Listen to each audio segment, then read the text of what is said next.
tarde, gente. Desculpa chegar aqui em cima da hora, normalmente eu gosto de chegar antes de ver o que está acontecendo, mas nós tivemos uma cerimônia agora há pouco e não fui possível chegar antes. Mas também vejo que não tem muito o que falar para vocês. Eu vi a programação, vocês só convidaram gente boa, né? Já está tudo esclarecido, tá não? Já está tudo pelas pessoas que estiveram aqui. Eu acho que eu vou mandar no frente não, irmão. Eu acho que eu fiz até uma pequena apresentação, mas eu já vou de antemão, agradecer então o convite, agradecer a Tânia aqui pela apresentação e a todo o Fundacentro. Eu, quando fui reitor da Universidade Federal de Viçosa, eu acompanhei muito de perto o trabalho do Fundacentro. Naquela época, o Oswaldo, da Federal de São Carlos, ele era integrante, né, do grupo dirigente, e eu tive a oportunidade de colaborar. E achei muito bonito o projeto da época, não conhecia, e é um prazer estar aqui com vocês. Nós, na FAPEMIG, a gente trabalha muito, então, com a ciência, tecnologia e inovação, como a Tânia disse, e nós temos essa missão de fomentar, não de fazer, mas de fomentar. E fomentar segundo as políticas públicas. Então, a minha apresentação vai ser rápida, e depois eu me coloco à disposição, mas o principal que eu vou falar para vocês é que nós temos algo a falar sobre o tema que vocês me pediram, que são as políticas públicas. Mas vocês hão de convir comigo que é muito difícil você implementar políticas públicas se elas não estão inseridas num plano maior. Então, planejamento é uma coisa que o nosso país, o nosso estado, de uma maneira geral, aqui sem observar governo, o que queira que seja, mas de uma maneira geral, planejamento é um negócio que vem desaparecendo do nosso cenário de gestão. Então, eu me sinto assim na FAPEMIG como em um voo, num avião potente, acompanhado de boas pessoas, mas sem saber em que aeroporto eu vou pousar. E às vezes sem saber se o abastecimento é suficiente. Por quê? Porque nós temos a obrigação de aplicar o dinheiro público em função de uma causa de desenvolvimento.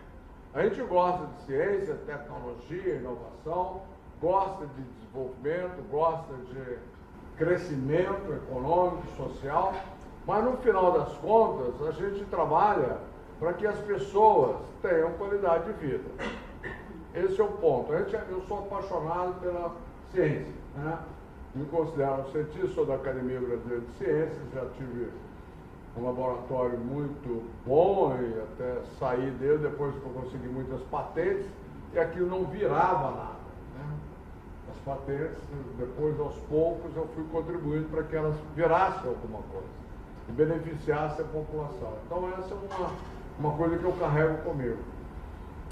E é, de uma certa maneira, frustrante quando você tem recurso, tem bons talentos, tem boa gente, tem pessoas empolgadas e tal, mas na hora de decidir o que você vai fazer, você se atém muito mais ao mérito do projeto, sem que ele tenha uma liga, né, com outro projeto, com o desenvolvimento, com o crescimento, e terminando lá com o benefício à sociedade. E isso é relativamente fácil de entender num país ainda adolescente, né? O nosso país ele tem, em termos de desenvolvimento, ciência e tecnologia, é um país adolescente, né? Nós temos comparado com a Coreia, muita gente gosta de comparar com a Coreia. A Coreia teve a sua primeira universidade em 1370, né? Então não dá para comparar muito, não. E nós temos aí as nossas universidades fazendo 100, 150 anos, mas na verdade não é bem isso. Eram faculdades que depois viraram universidades, né? Que no máximo tem aí seus 50 anos, 60 anos. Então nós somos ainda muito jovens, né?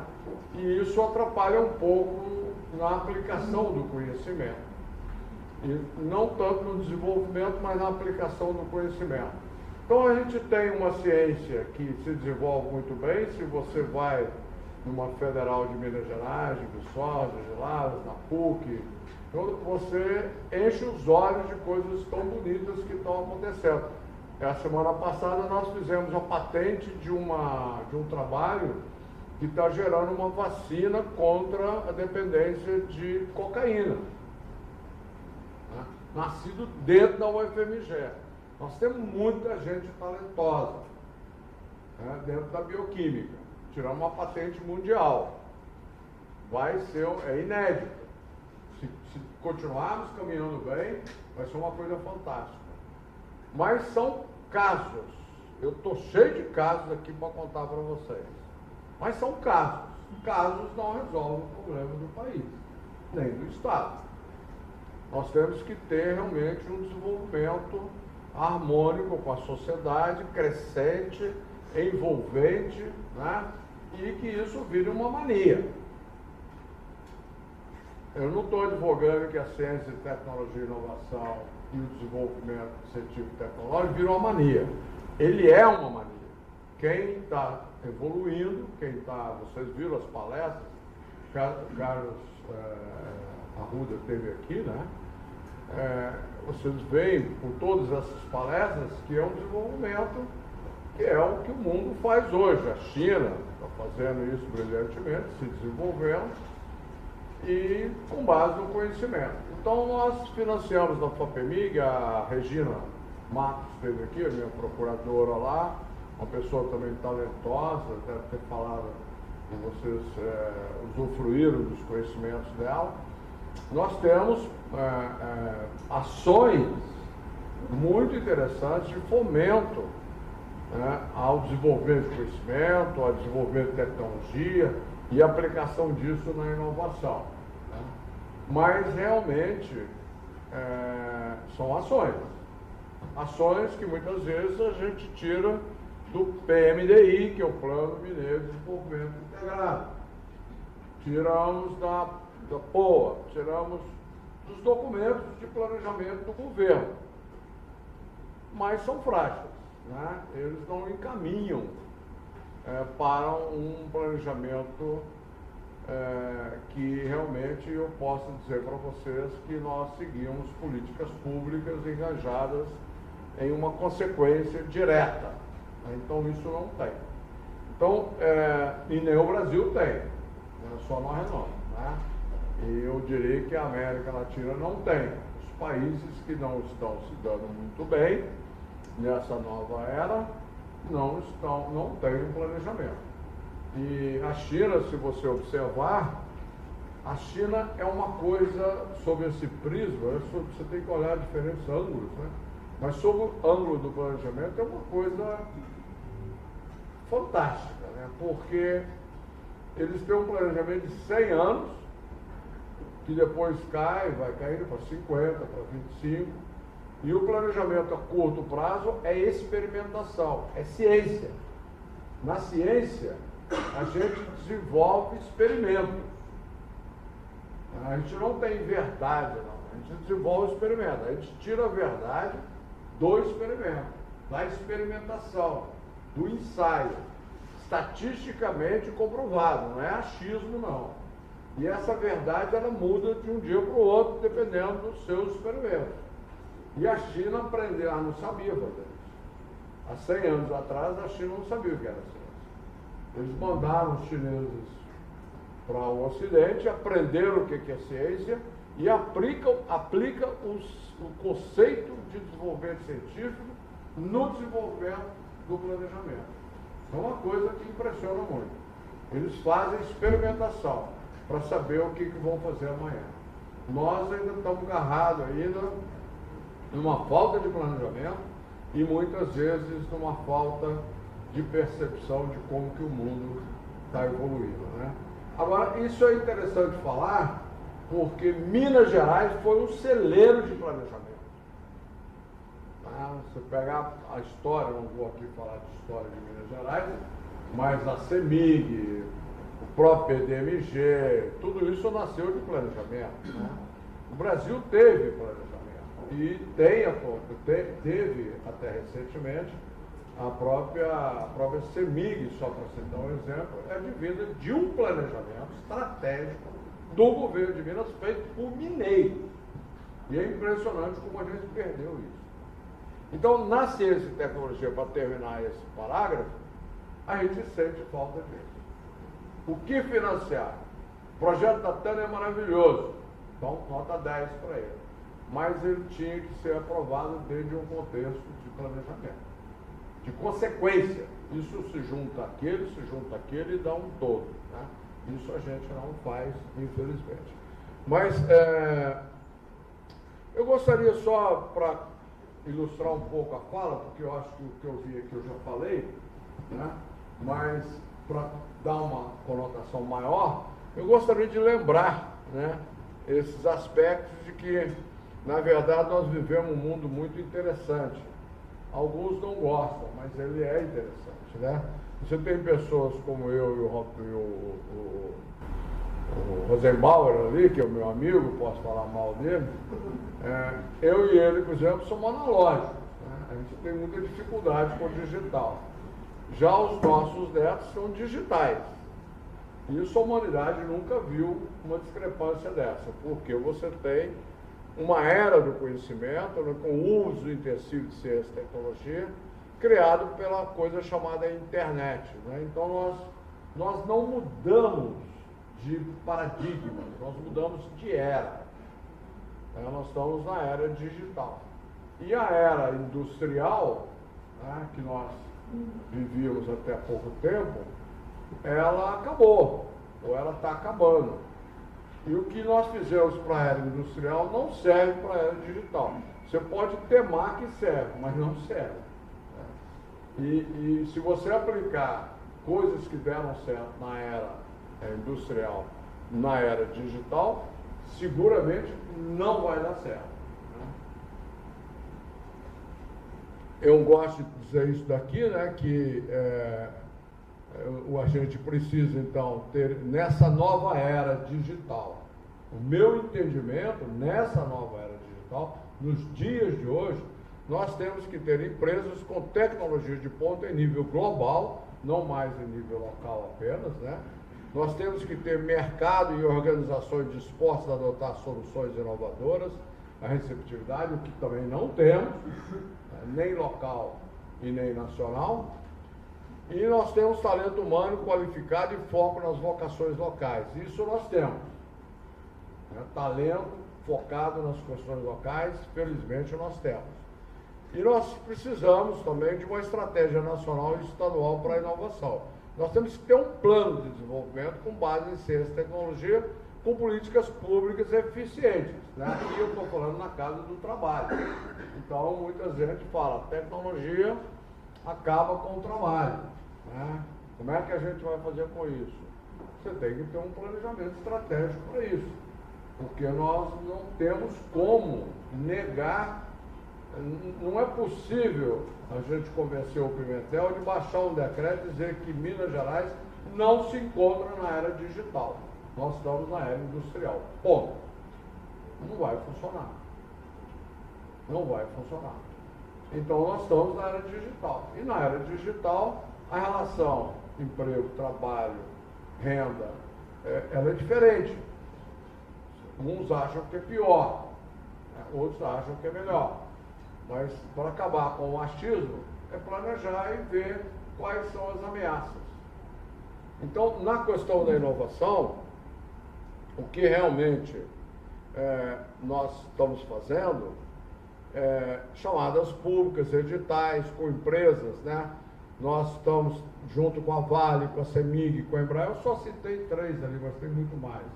A FABMIG, a Regina falou isso. Nós fazemos parceria com as empresas para desenvolver conhecimento, tecnologia e inovações que possam servir a um upgrade dessas empresas, porque elas geram empregos, né?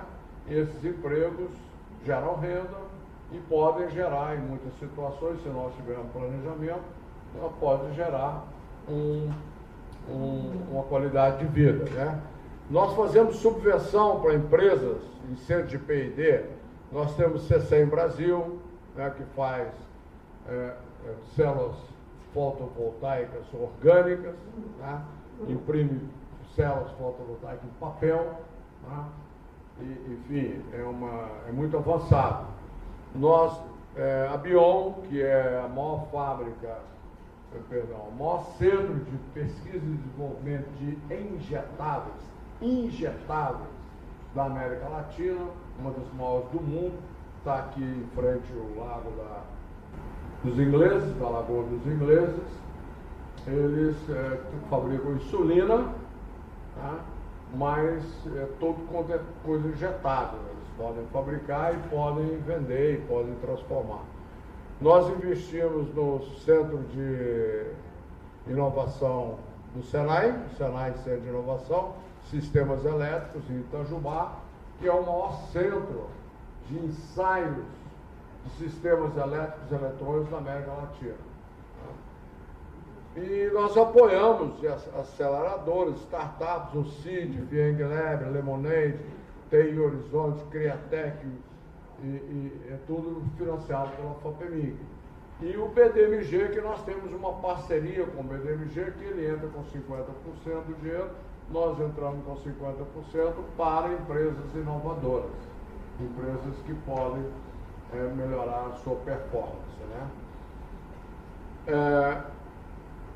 Isso é o que a FAPEMIG ia ser rapidamente. Mas então, falando mais especificamente na preocupação de vocês, que é a quarta revolução, né?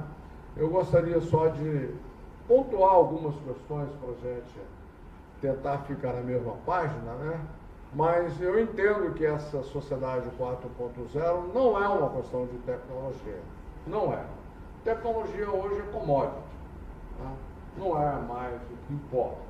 O que importa é a atitude das pessoas.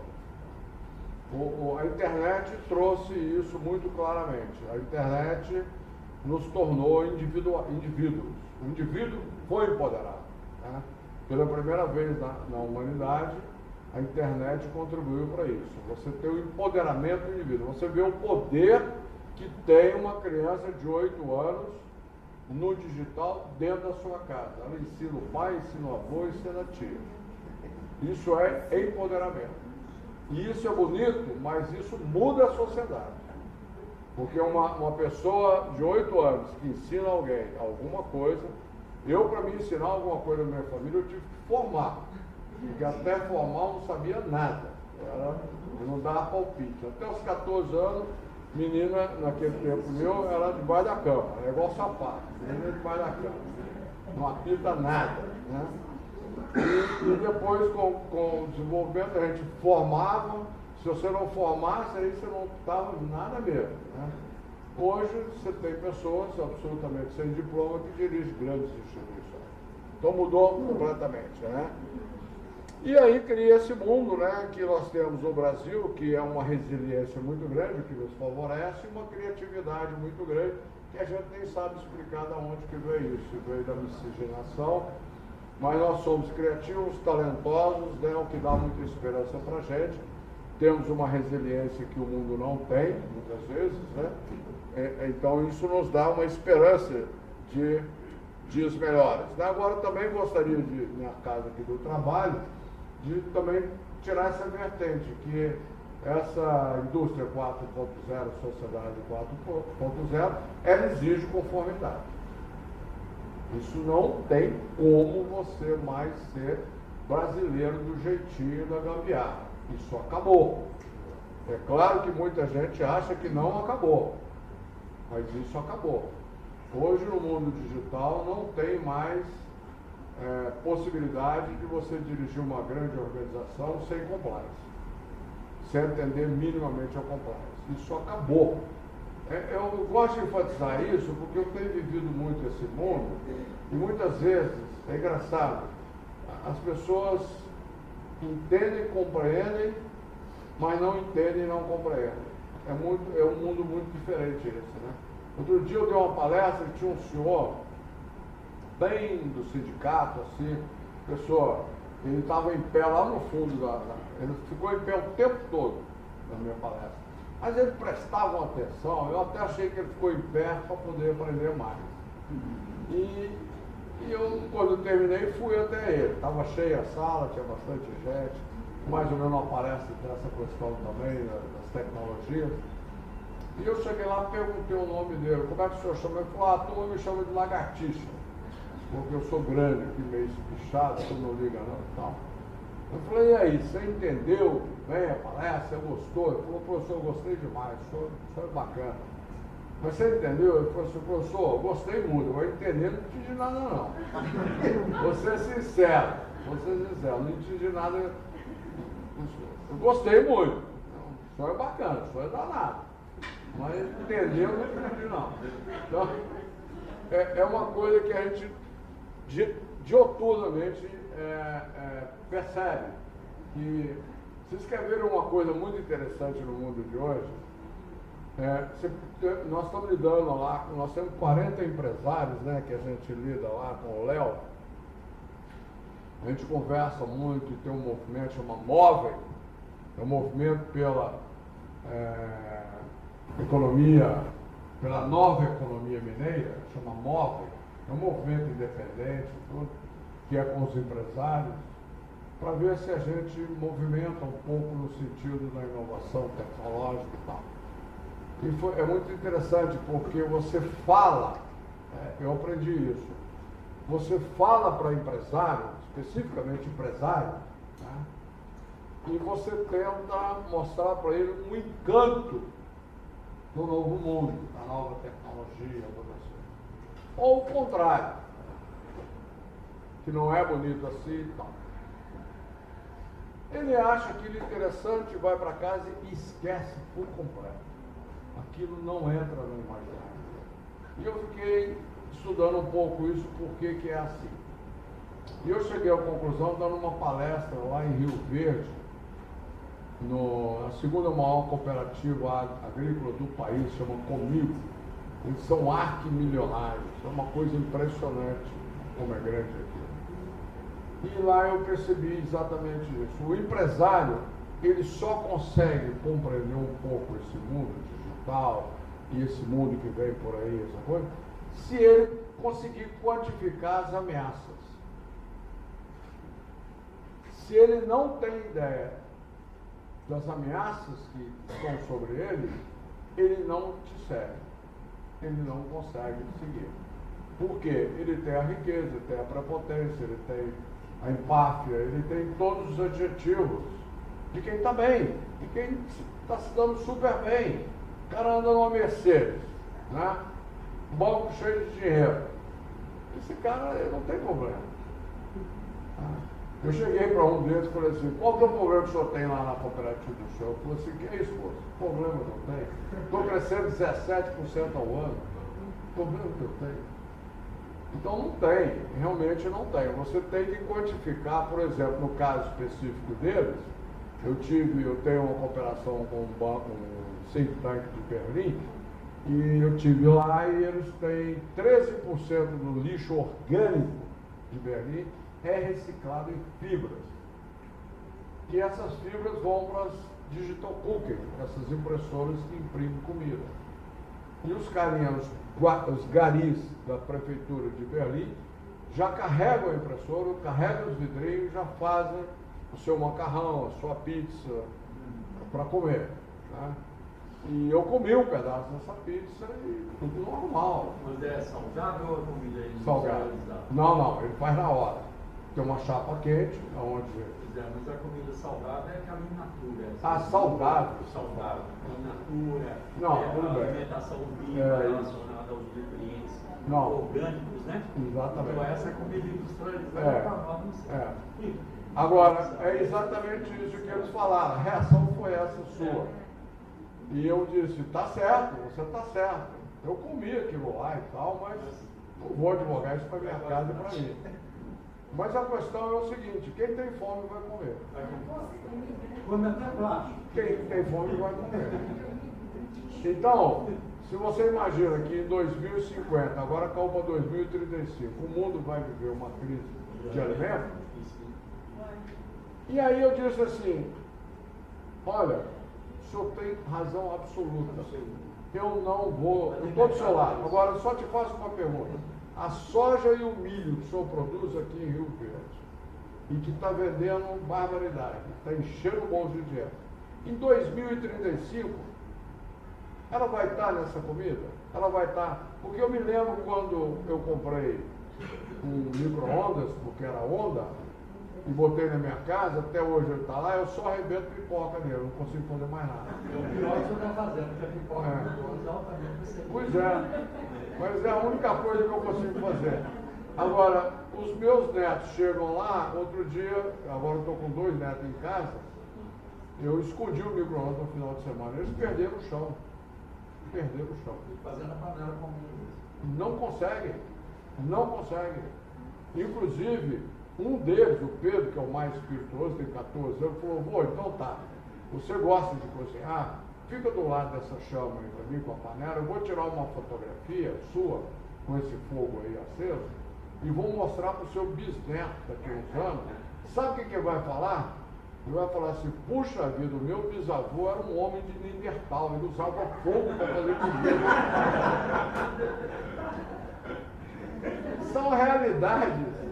São realidades que a gente se depara, certo ou errado, não estou fazendo julgamento, mas aqueles senhores lá da cooperativa, eles tiveram uma percepção diferente quando eu falei, a soja e o milho que vocês produzem vai estar na Digital Cooking? Que você não gosta de Digital Cooking, que você combata, que você exploda a Digital Cooking. Mas e se ela vinga?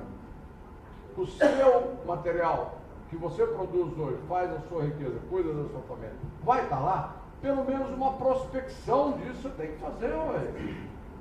Isso se chama inteligência. Você tem que ter uma inteligência e fazer um planejamento em cima dessa inteligência, goste ou não goste. É uma questão muito simples. E aí eu percebi que eles se movimentavam. Então, quando as pessoas percebem as ameaças e lidam com elas, é diferente. É muito diferente. Bom, aqui para terminar então, essa questão da conformidade movimenta a inovação. Você não vai alcançar conformidade no que você faz sem inovação. Não tem jeito. Mas o que nós estamos falando então de transformação? É que mudou tudo, né? E aí você tem oportunidades novas, né? O empreendedorismo jovem aumentou muito por causa do empoderamento do jovem digital, as soluções.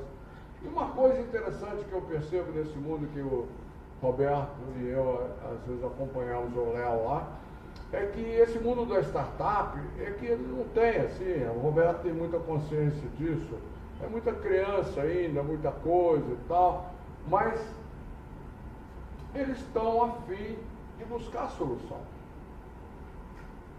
O negócio deles é achar uma solução para o problema. Nunca a humanidade esteve tão em cima de soluções para problemas. Isso é impressionante. Quando você queria uma solução lá atrás, o que você procurava? Johnson & Johnson, ia custar tantos milhões de dólares para tentar fazer uma fralda nova que atendesse melhor. Eram 4 anos para Johnson & Johnson, depois de gastar milhões de dólares, fazer uma fralda nova, e muitas vezes essa fralda só serviu para o menino americano, não serviu para o brasileiro, porque o menino brasileiro é menor. Né? Então, era uma encrenca. O cara comprava a fralda e não conseguia vender. Hoje não, a startup faz mediante demanda e mediante experimentação. Um custo muito mais baixo e a solução dos problemas. Você quer ver que coisa mais interessante? Pode não gostar, mas, gente, pegar um táxi antigamente, eu sou dos antigos. Eu já tive táxi que não quis me levar porque a rua estava muito molhada, eu tinha lavado o carro, não ia me levar. Eu tive que ir a pé. Isso aconteceu em Piracicaba, comigo. Né? você tinha essas coisas que você não encontrava solução para as suas aflições. Hoje, você pega um táxi assim com a maior facilidade do mundo, uma coisa impressionante. Você clica um botão ali, o carro está na porta, te pega e tal. Solução de problema real. E ela veio de brasileiro, né? O Uber. Nasceu de um brasileiro. Igual o Santos do Uber. De Uberlândia? Isso, do cara para entender o de Minas Gerais. É mineiro, uai. Pois é. Inovação está aqui nas montanhas do Minas. Nós temos muita criatividade. Nós temos. Mas essa criatividade, ela envolve correr risco, né? E isso é uma coisa que vem com o mundo atual, né? É um risco.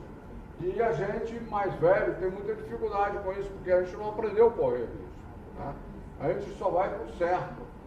O risco pode gerar fracasso. Eu era treinado assim, se eu tivesse um fracasso lá atrás, minha família me penalizava. A minha família não podia ter fracasso, não. Mudar de curso, mas em hipótese alguma. Hoje é interessante você fracassar, porque você tem a chance de aprender. Mas de que tecnologias nós estamos falando aqui? Já foram falados para vocês, eu não vou ocupar com isso aqui, mas eu estou falando de internet das coisas, realidade virtual, os games, realidade aumentada, né? Big Data e Analytics. Hoje um profissional de Analytics ganha em Belo Horizonte, sem curso superior, R$8.000. Sem curso superior. Os robôs, machine learning, manufatura aditiva, que é as impressoras 3D, né? Ali está 3D, não sei porquê, 3D, desculpa. As redes, a nuvem, não são essas tecnologias que nós estamos falando, né? E aí isso traz mudanças de era, traz mudanças de paradigmas. Então as mudanças de paradigmas são essas, né? Que estão aí muito claramente desenhadas. Você hoje tem uma juventude que ela está muito mais ligada ao propósito do que ao lucro. Claro que todo mundo quer lucro, mas ela está muito mais ligada ao protagonismo. As pessoas querem ser protagonistas, elas querem ter um propósito na vida. Muito mais ligada às redes do que à hierarquia, muito ligada ao empoderamento do que ao controle, muito mais ligada à experimentação do que ao planejamento de curto prazo. Ali faltou a palavra curto prazo. Planejamento de curto prazo ele desapareceu. E muito mais ligado à transparência do que à privacidade. Isso são os novos valores das práticas que a gente tem percebido, né? E que a gente tem muita dificuldade, nós mais antigos, né, os jovens não, de se adaptar a esse mundo por conta disso. E aí você tem sempre um processo hoje que inicia com o conhecimento dos desafios, né? Não se começa nada hoje simplesmente da sua cabeça. Uma tese, um estudo, alguma coisa. Você tem que ter qual é o desafio a ser vencido. Qual é o desafio? A FOPEMIG hoje só financia, ela começa perguntando qual é a sua hipótese, qual é o seu desafio. Isso é a primeira coisa que a gente pergunta para o pesquisador. E muitos não sabem, porque estão simplesmente repetindo alguma coisa que veio ali para treinar um estudante. Qual é o desafio? Se você tem o desafio, você estabelece a visão sobre ele, como equacionar, fomenta mentes e equipes, aí você precisa de talentos.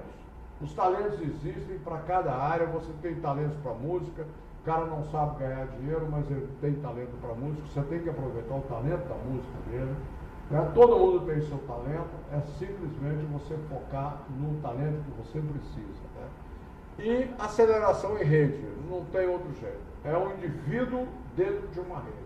Esse é o processo que existe hoje. Quem não quiser trabalhar nesse sistema, nesse processo, tal como aqui, não vai se dar bem nesse mundo de hoje. É muito simples isso. O mundo de hoje, a questão digital, introduziu uma coisa impressionante. É inexorável. Esse é que é o grande problema. E chega de repente. Antigamente, uma ameaça para o empresário chegava por carta. Hoje ela chega no zap. É verdade. A velocidade é inexorável. E é isso aí, né? A mensagem que a gente deixa é isso, né? Que tudo vai bem até que o inesperado acontece, quebrou. Mas aí é reagir, transformar o problema em oportunidade. O mundo nunca teve tantas oportunidades como tem hoje, né? Esse aqui é um deles, né?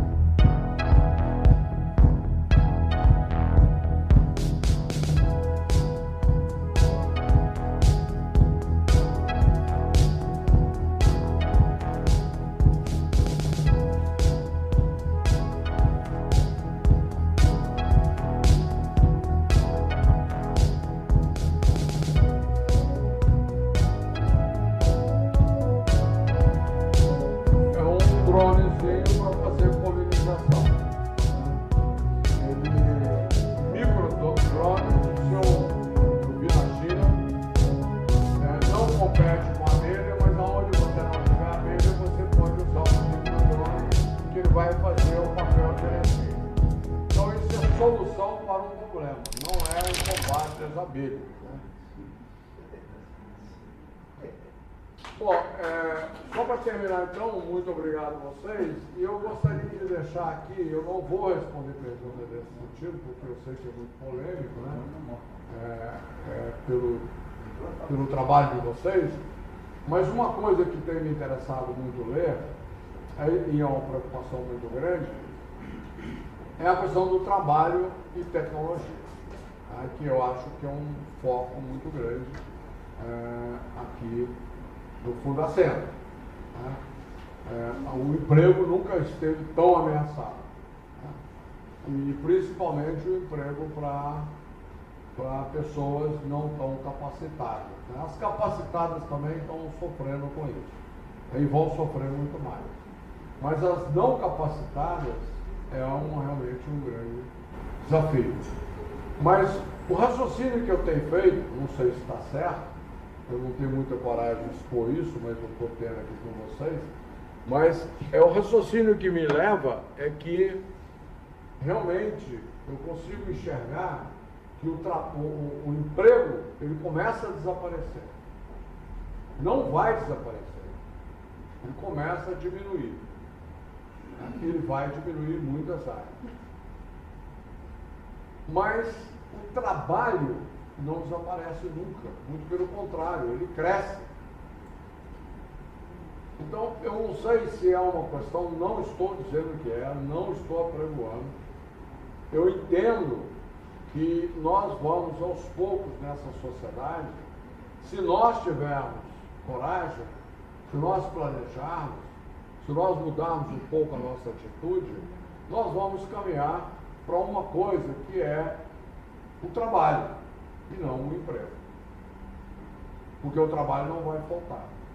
E eu fico vendo, olhando ao meu redor, eu tenho a Elzi que trabalha lá em casa, ela tem uns 40 anos e a mãe dela tem 60. Tá? A Elzi chega lá em casa às 7h30 e vai embora às 4 horas da tarde. A mãe dela trabalha lá perto, no self-service. Ela vai também embora, tipo, 3 horas, por aí, ela está indo embora. Ela é cozinheira. Mas ela sai da casa dela, ela acorda às 4 da manhã. Sai às 4h30 no ônibus, gasta 2 horas para chegar em Belo Horizonte, para trabalhar no self-service, fazer comida. Para ser servido a partir de 10h30, parece. E ela vai embora 2h30, por aí. Isso não é trabalho para a gente. Eu acho que isso não pode continuar nesse século que nós vivemos. Isso tem que acabar. E ainda mais para fazer comida, pelo amor de Deus. Mesmo orgânica, mesmo saudável, você pode fazer com máquina. É uma questão de você adaptar, você buscar a solução para isso.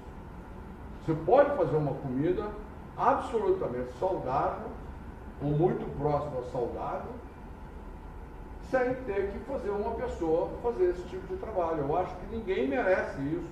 As pessoas merecem acordar às 6 horas, 6h30, 7 horas. Não precisa acordar às 4 horas da manhã. Então eu acho que, de uma certa maneira, a gente está evoluindo nesse aspecto. E nós podemos contar com a tecnologia, contar com a máquina, para acabar com esse trabalho, porque isso não é trabalho digno num século XXI. Eu acho que aí você pode ter uma maneira da sociedade organizada arcar com a responsabilidade dessa senhora e ela ter um trabalho a mais que ela poderá fazer, né, com muito prazer. Ela tem vários tipos de trabalhos, né, que ela poderá fazer e oferir alguma coisa a mais além do que ela ganha por ter deixado de fazer aquele trabalho. Eu acho, então, assim, de uma maneira, deixo esse pensamento com vocês, que é uma questão de organização da sociedade. O mundo digital exige organização, ele não exige choro. Ele exige reflexão, capacitação, enfrentar de frente os nossos problemas e buscar solução. Solução existe. As startups mostram para a gente todo dia isso. Solução para coisas incríveis. Onde é que eu ia imaginar que um aluno lá em Champagne ia fazer uma abelha de um drone? Se vocês viram o que os drones estão fazendo na agricultura chinesa, é uma coisa impressionante. A China já é o terceiro maior exportador de alimentos do mundo. A agricultura deles está evoluindo. E drone é uma coisa fundamental, porque eles têm uma agricultura de montanha. A China usa o transgênico também? Usa. Essa agricultura de massa é transgênico. A agricultura de milho e soja no mundo inteiro hoje, praticamente transgênico.